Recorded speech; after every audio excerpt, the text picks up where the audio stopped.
Hello guys, today we will learn V-Ray lens effects which simulate real-world camera effects such as bloom and glare using the new V-Ray frame buffer. The bloom and glare lens effect is of course present in V-Ray for a while, but it has been upgraded and made easy in the new version of V-Ray 5.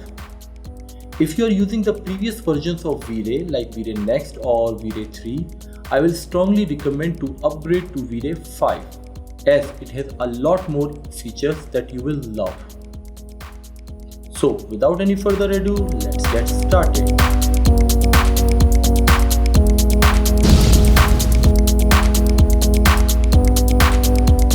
To create V-Ray lens effects, first you have to render your scene. Open the V-Ray frame buffer from here or click here on the render. This is the result that I am currently having. I have applied a V-Ray light material on this mesh. You can see here, and I have made sure that my color multiplier is high. It should not be too less. If it is 1 or 2, it is less. You will not be able to get the V-Ray lens effect. So make sure that you keep this value high. Or even if you are not using a V-Ray material and you are using some light, make sure that its value is high, not 1. Else you will not be able to see the V-Ray lens effect. Now for V-Ray lens effect, go to Layers panel, click on Lens Effect Layers, and check Enable Bloom Glare Effect. Now the lens effect is activated. You can see here. Uncheck it. Check it.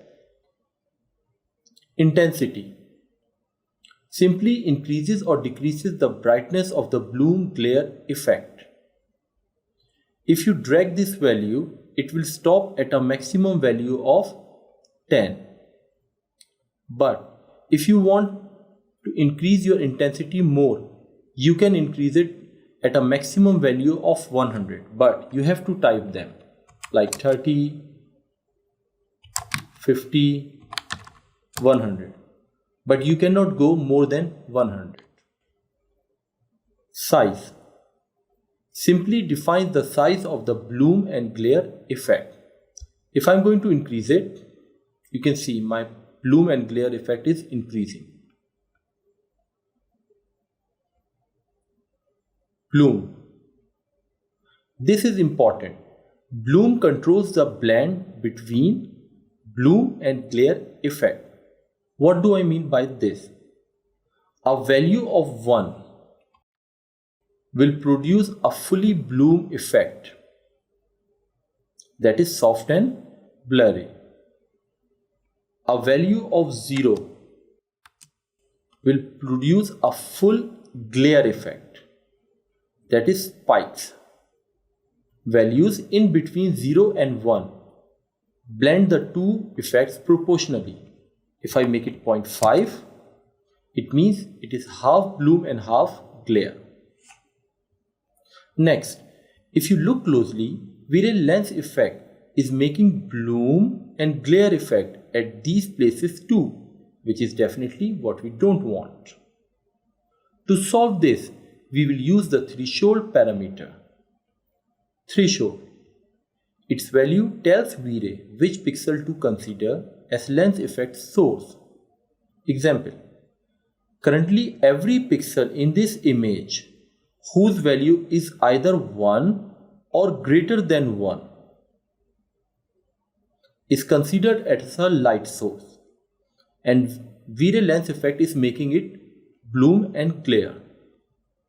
So to control it, you have to increase your threshold value. If I increase it to, let's say, 3, V-Ray, you can see the bloom and glare effect is nearly gone from these places. Why? The reason is that I have told V-Ray that only make the bloom and glare effect on the pixels that have a value greater than 3. So these parts don't have the value greater than 3. So that's why V-ray is not making them anymore bloom and glare. If I decrease it to 1, you can see bloom and glare effect here. But if I increase it to 3 or let's say 4, you can see the bloom and glare effect is nearly gone from these places. Next, rotation. Simply rotate the final effect result. 50, 35, 10. It's all up to you. What do you want? Cold, warm. When checked, bloom glare lens effect will give cold hues, as you can see here. You can make these hues more strong by increasing the saturation level to a max value of 2. If you uncheck cold warm, then you will get warm hues. I don't want it to be that much strong, my warm hues, so I will decrease my saturation to 1. Now before I go further, I just want to adjust these things a little bit. Let's do like this. I don't want my bloom and glare to be equal. I want more towards the bloom, so I will make it 0.6. It means 60% bloom and 40% glare. And I want to decrease my size a little bit. It's too much. I want to decrease my intensity to, let's say, 20. As far as aperture shape, lens scratches and lens dust are considered, they mainly affect the glare effect and has no effect on the bloom. Just for learning purpose, make bloom value 0 so that the lens effect only show the glare effect.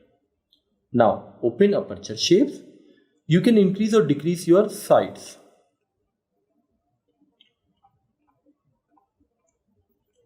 You can rotate your blades, it's up to you. Streak blur. You can also increase your streak blur. If I increase it to a maximum value of 1, you can see there is no more streaks. It is nearly acting like a bloom. But if you start decreasing it, you will see glare but blurry. But as you make it more less, they will become sharp. Now the rest of the parameters are extremely easy and they are self-explanatory. Simply you have to check it and you will see the result. But there is one thing that I always do in my renders. I always use the lens dust. Check it. You can see the effect you are getting it, and decrease it to 5. I don't want to use it too much. I will only use it little bit. And change your bloom to 0.6 again. So without lens dust, with lens dust. So guys, before I end the tutorial, I will just summarize the whole procedure. First, you need to render your image and make sure that the light, either it is a V-Ray light material or any other light, make sure its intensity is high. Then turn on your lens effect, increase your intensity, adjust your size. As far as bloom is concerned, it's up to you. You want to go more towards the glare or towards the bloom. I like to go towards the bloom, so I use 0.6. Threshold value, adjust it according to your need. Cold hues, it's up to you, you want it or not. And as far as the lens dust is considered, I always use at a value of 5 or 8. Rest it's up to you. So guys, I hope you like this tutorial. If you like it, give it a like. If you love it, subscribe to my channel, share my videos. Keep creating guys. Bye bye.